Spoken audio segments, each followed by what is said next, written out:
I can see the light. I can see the light.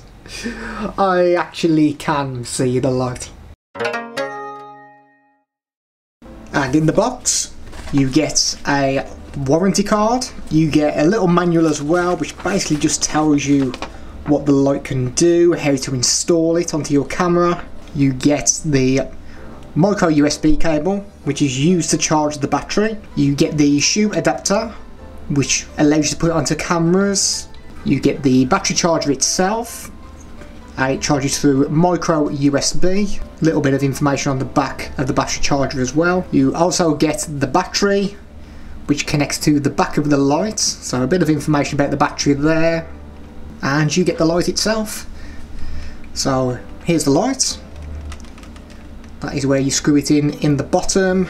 We've got the on and off switch on the left hand side there. We've got this compartment here which allows you to plug the battery into it. You get a display screen as well. We've got this turn dial, which I presume is to change how bright you want the light. You can actually click that button in as well. And at the bottom there, you can actually plug a 12 volt power connector. So it tells you there. Let's see if I can just get that into focus for you there. You don't get the cable to do this, so that is something you will have to purchase separately if you want a constant power going to the light rather than using the battery. That's a damn shame. So to install the battery, it should just slide into place there.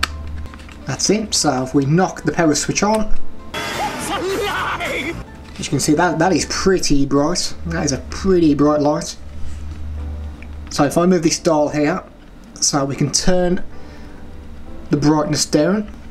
It also tells you how much battery you've got left as well. But if I turn the brightness up, that battery comes down. If we click the button, this bottom part starts flashing, so we can change the light. So that's more of a white light that we've got now. So I'm not too sure if you can see it on the camera, so if I turn that down while we're there, that looks more yellow, that light now.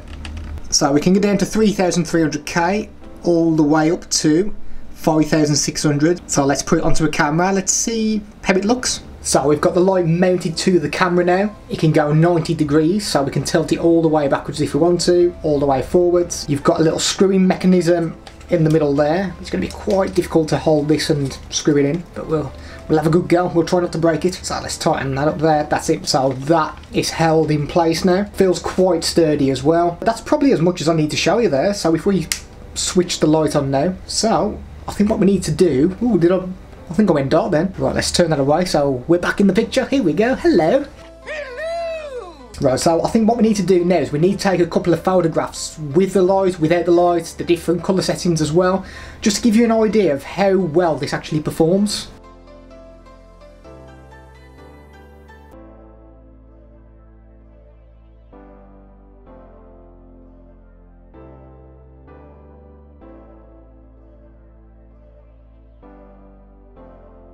So we're using the light now directly on my camera rather than using my big ring light. We're on 3300K for the lighting now. Can we get away with using this light rather than the big ring light? Let's change it from 3300, let's go to 4500K now. We're on 4500K now.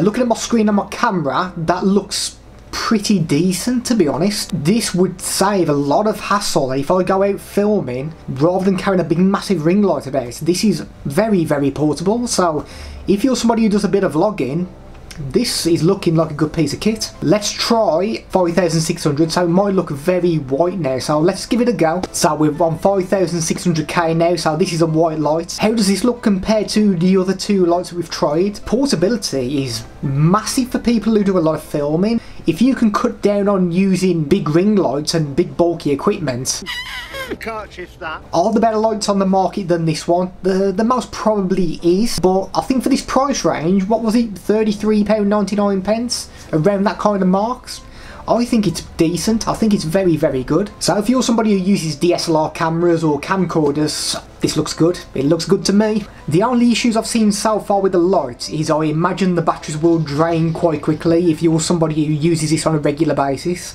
So it's probably worth picking up a couple of spare batteries. The only other thing of note as well, it doesn't come with a DC power adapter, so you do rely on the batteries unless you're willing to spend a bit of extra cash. Give it a gas! in the description below is a link to Amazon, which is where I bought this light from.